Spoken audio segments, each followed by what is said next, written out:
The woman has been on her knees in her own kitchen for 10 minutes, and she still can't make sense of what she's looking at. It's August, southern Spain. The heat in Bélmez Faces at this time of year is the kind that settles into stone walls and doesn't leave them till October. Maria Gomez Camera has lived in this house on Calle Real for years. She knows every crack in its floor, every rough patch of concrete, every shadow the afternoon light throws across the kitchen. But she does not know this. There is a face in her floor. Not a smudge.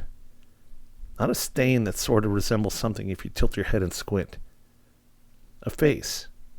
A male face from what she can tell. Eyes open, mouth open. Long, dark lines running down it like a beard, or whiskers, or something older than either of those words. The expression is impossible to name precisely. It sits somewhere between a scream and a question. She calls her husband. He sees it too. And then, because neither of them know what else to do, they destroy it. They get it wrong. This is still unexplained. Brief explorations of unsolved mysteries. My name is Mark. Bélmez Faces sits in the province of Jaén, in the autonomous community of Andalusia, in southern Spain. If you've never heard of it, that's fair. Before 1971, it was exactly the kind of place that doesn't show up on any map a tourist would ever look at. Small, quiet, old. A population of around 1,500 people living among olive groves and white stone buildings at the foot of the Sierra Madre Mountains. The kind of town where everybody knows which families built which walls, and strangers are noticed. The region has a history that runs deep. Andalusia was the heart of Moorish Spain for nearly 8 centuries. From 8th century through the late 15th, the landscape still carries that. Churches built on mosque foundations. Streets that followed paths laid down 1,000 years ago. The soil in some places like Bélmez have been absorbing human history for so long that there's no fully separating the living from what's underneath them. The house on Calle Real 5 has been standing since the 1830s. The Pereira family, Maria Gomez Camera and her husband Juan, lived there with their son McGill. By all accounts, it was an unremarkable home. A kitchen with a concrete floor, a hearth, the ordinary commotion of a family's daily life. Maria was, by every description I've come across, a practical woman, someone who dealt with things as they were. August 23rd, 1971, was the day things stopped being ordinary. What Maria found that morning had started apparently as a stain, just a dark patch on the concrete. She scrubbed it. It didn't go away. Over the following days it deepened, sharpened, resolved itself into something she could no longer tell herself was nothing. By the time she called her husband over, there was no ambiguity about what they were looking at. It was a face. And whatever it was expressing, it wasn't peace. Juan and McGill got a pickaxe. They broke up the section of floor, hauled out the pieces, poured new concrete. A rational response, honestly. Something weird appeared, you remove it. Life goes on. But a week later, the face was back. Same spot. And here's the detail that tends to make people stop. It came back sharper, more defined than before, as if breaking the floor and starting fresh had only clarified it. Now, in a town of 1,500 people, this kind of thing doesn't stay private. Word moved fast, the way it does in small places, and neighbors started coming by to look. Then more people came. The family didn't go to the mayor. The mayor came to them, because the whole town was already talking. He forbade any further destruction of the floor and arranged for a section of the concrete to be carefully cut out and taken away for study. Whatever this was, he wanted it examined, not buried under fresh cement again. And then they decided to go deeper. Literally. Workers excavated the kitchen floor to a depth of about 9 feet, roughly 2.8 meters. What they found has sat at the center of this case ever since. Beneath the concrete floor, beneath the kitchen where Maria cooked and the family ate dinner, laid human remains, partial skeletons, multiple sets of them, and a significant number of skulls were simply missing, which in a rural Andalusian village in 1971 landed somewhere between deeply strange and genuinely disturbing. Local theories about ancient martyrdom circulated almost immediately. The property was sitting on top of a 13th century cemetery, a medieval burial ground, possibly Muslim in origin, from the period when this region was part of the Moorish kingdom of Al-Andalus. The bones were collected, blessed, and reinterred in a local churchyard. A priest came. The site received a formal blessing. Fresh concrete went down, and the faces came back. But not one face this time. Multiple faces. Male faces, female faces, faces with different expressions, different features, different ages apparent in them. During the first year or so, faces appeared roughly once a month, but over the next 3 decades, dozens, some say hundreds of faces appeared and faded on the kitchen floor. Some were reported to vanish within a single day. Others lasted years, and some witnesses described watching a face form in real time, features deepening over the course of minutes with no one touching the floor. By Easter of 1972, the house was drawing hundreds of visitors. At its peak in the 1970s, the house drew up to 5,000 visitors a day, and local authorities had to construct a viewing platform just to manage the crowds. This was national news in Spain. Journalists, researchers, parapsychologists, and documentary crews all made a trip to Bélmez. The family, celebrated by some and suspected by others, found themselves at the center of something neither of them had asked for, or so they always maintained. The house became known as La Casa de las Caras, the House of Faces. Now, before I get into the theories, I want to spend a moment on what these things actually look like, because the photographs matter to understanding this case. The most famous face, the original one that started everything, was called La Pava. In photographs, it is generally unsettling in a way that's hard to fully describe. It's not a crisp etching. It's not like someone drew a face with a pencil on paper. It looks more like a face seen through murky water, or pressed against glass from the other side. Dark tonal variations in the concrete that resolve unmistakably into orbital bones, a nose, a mouth, that bearded or whiskered quality running down from the jaw. Some of the other faces that appeared over the years were vaguer, blurrier, more debatable. But La Pava, even in reproduction, is hard to look at and call nothing. And here is what separates the better documented Bélmez faces from ordinary pareidolia. Pareidolia is when your brain finds a face in a cloud or in the grain of a wood door or in a water stain on a ceiling tile. It's a known cognitive phenomenon. Your visual system is so finely tuned to recognize faces that it finds them everywhere, even in randomness. But pareidolia doesn't change. The cloud doesn't shift its expression. The water stain doesn't age. The faces in Bélmez reportedly did all those things. They shifted. They altered over the days and weeks. New ones appeared on the concrete that had been blank and photographed the day before. That's what keeps this case from being dismissible as a simple trick of perception, at least for the researchers who were present. So here's where the case becomes genuinely hard to put down, because there are several explanations on the table, and none of them closes cleanly. The first one, the most immediate, is fraud. Someone painted them. The family, or at least some members of it, manufactured the faces using chemical agents or paint, for attention, for money, for the tourism that did eventually transform a forgotten village in Jaén into an international destination. The case for this is not nothing. Forensic analysis in 1993 by researcher Luis Ruiz Noguez detected cations of zinc, lead, and chromium in samples taken from the faces. Those are elements found historically in household paints and enamels. And infrared photography of La Pava reportedly revealed pigmentation and what appeared to be paintbrush bristles embedded in the concrete. The financial motive is real. The family was not wealthy, and Bélmez was not a prosperous town. The attention the faces brought created an economy around a place that had none. Whether that constitutes evidence of deliberate fraud, or simply a family adapting to an extraordinary situation is, as with so much in this case, genuinely unclear.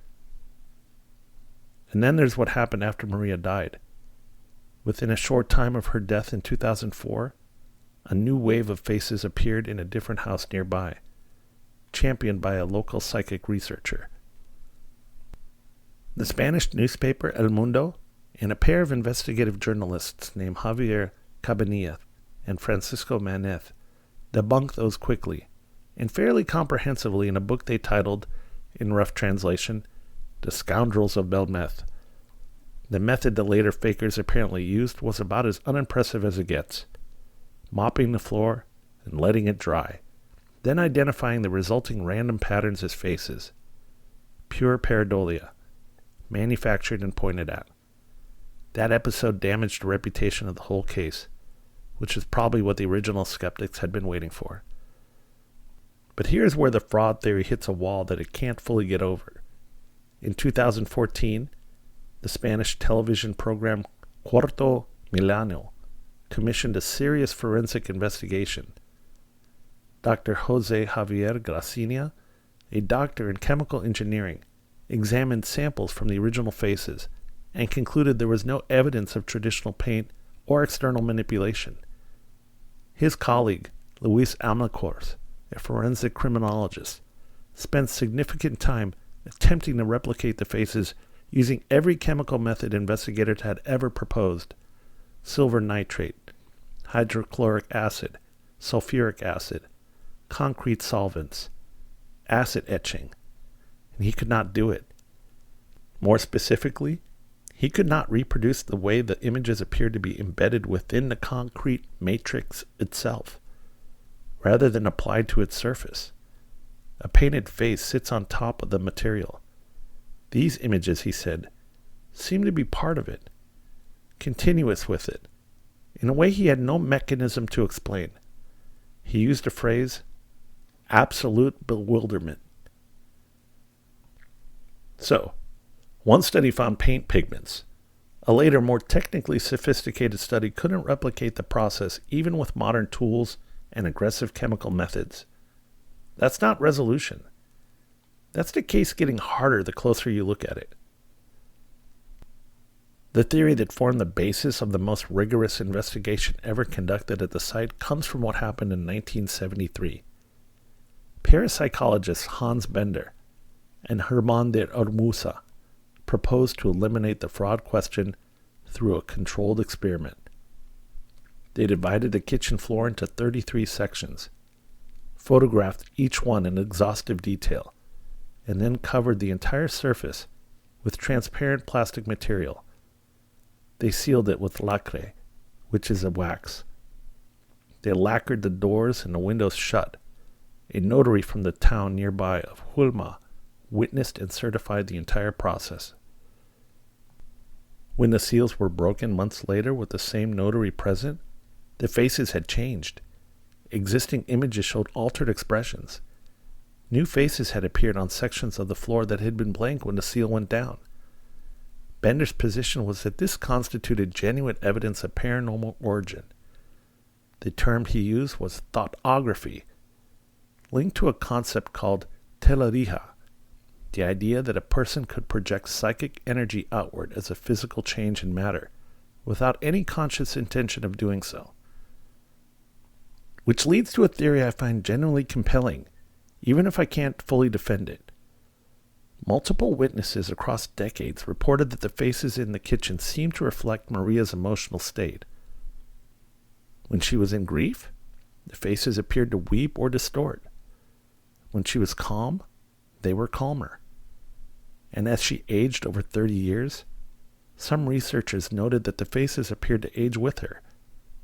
In parapsychology, this goes by the name of teleplastia, a physical imprint of a living person's inner life projected outward onto a receptive surface. In this framing, Maria wasn't a fraudster. She was something stranger, a person whose psychic presence was being written into the material of her own home without her knowledge or control. Now, I'll be honest. Something about that idea sits with me. I don't know why exactly. It might be because the alternative explanations all have holes in them too. And then there's the stone tape theory, which in some ways is the most quietly haunting interpretation of all. The idea is that certain materials, particularly stone and mineral-rich concrete, can absorb emotional energy the way magnetic tape absorbs sound, without intentionality, without awareness, just absorption. And then, under the right conditions, or in the presence of a person whose own psychic energy resonates with what's stored, release it. The floor of that kitchen sat directly above a medieval cemetery, where, for all we know, people died in fear and anguish and remained there undisturbed for 700 years. The chemical analysis of the concrete, which found high concentrations of calcium and melochromatic compounds, has been cited by researchers as potentially consistent with materials that might behave this way. It is speculation, but the specificity of this is interesting. The bones underneath weren't from a peaceful place. Some of the skulls were gone. Whatever happened in that ground, it didn't end quietly. None of these closes the case. The fraud argument doesn't explain what Almacoris couldn't replicate. The thoughtography argument requires accepting a model of consciousness that mainstream science hasn't endorsed. The stone tape theory is beautiful, but entirely unverifiable. And the notarized floor experiment from 1973 still sits in the record like a stone nobody knows quite what to do with. So where do I land? Well, I keep coming back to the cemetery. 700 years of the dead, missing skulls, directly under the kitchen. Something about that refuses to feel coincidental to me. I can't tell you what it means, but I just can't convince myself it means nothing. Maria Gomez Camera died in February 2004 at 85 years old. She had spent more than 30 years living alongside those faces, answering questions, watching people travel from across Europe and beyond to kneel on her kitchen floor and look at what was there. She never, to my knowledge, offered a definitive explanation. Maybe she didn't have one. Maybe she understood the way people who have actually lived inside a mystery tend to understand. That an explanation wasn't really the point. The house on Calle Real 5 still stands, more or less. The original faces are fading now, dissolving back into the concrete as the building deteriorates and the roof begins to fail. The village opened an interpretation center in 2013, funded by the European Union, which is its own kind of strange ending to the story. A bureaucratic grant application to preserve the memory of a woman kneeling on her kitchen floor, staring at something she couldn't name and couldn't quite destroy. That face looking up at her from the stone on an August morning in 1971. Open eyes, open mouth. Something in it that looked like it had been waiting. She didn't know what it wanted. Neither do we. And that's as far as this one goes. Still Unexplained is created and hosted by me, Mark Evanoff. You can find the show and episode previews at www.stillunexplained.com. Please follow wherever you listen, leave a rating or review, and share it with someone who'd appreciate it. I'll see you next time. Thanks for listening.